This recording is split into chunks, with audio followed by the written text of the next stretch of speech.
So, for this example naman, same pa din, no, sa bracketing natin. So, dito naman gumamit tayo ng logical operator na n, at saka n. So, yung sign na yan, ibig sabihin ay n or eto siya.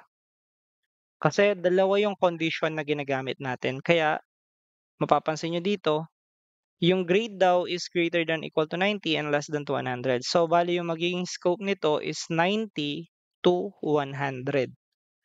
Yun ang scope. So, dito naman, ang scope niya ay 75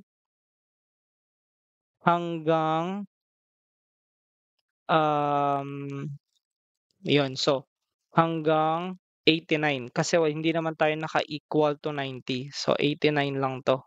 Kasi yung 90 nasa taas na. So, same dito. So, mag-i-start siya sa 50 hanggang 74.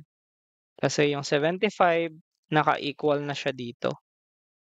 Okay, and so forth dito. Sige, lagay na natin, sabihin natin 0 hanggang 49. Why? Kasi yung 50 nandito na. So, yun yung mga kondisyon natin. So, kapag 90 to 100, excellent yan. Kapag 75 to 89, good job siya. Kapag 50 to 74, you pass. Kapag 0 to 49, you failed. Okay? Ngayon, kapag ang in-input ng user natin ay -1, pupunta tayo sa while. Okay?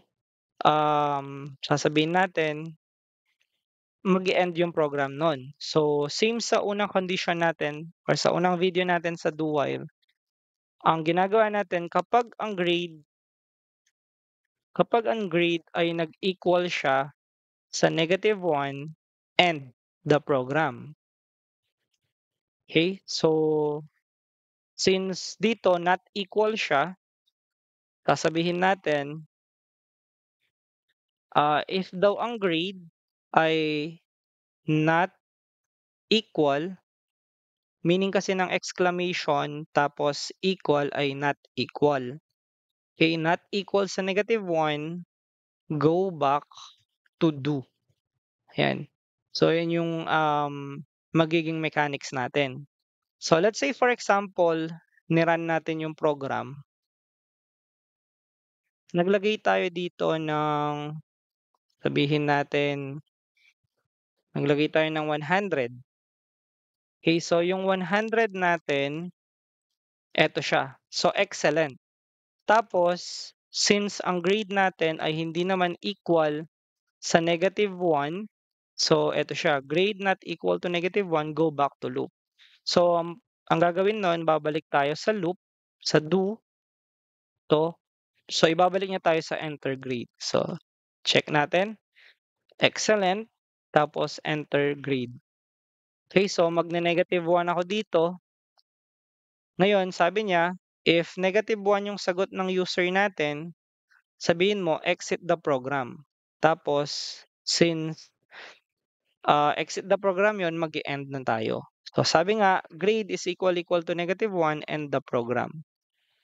So, exiting the program.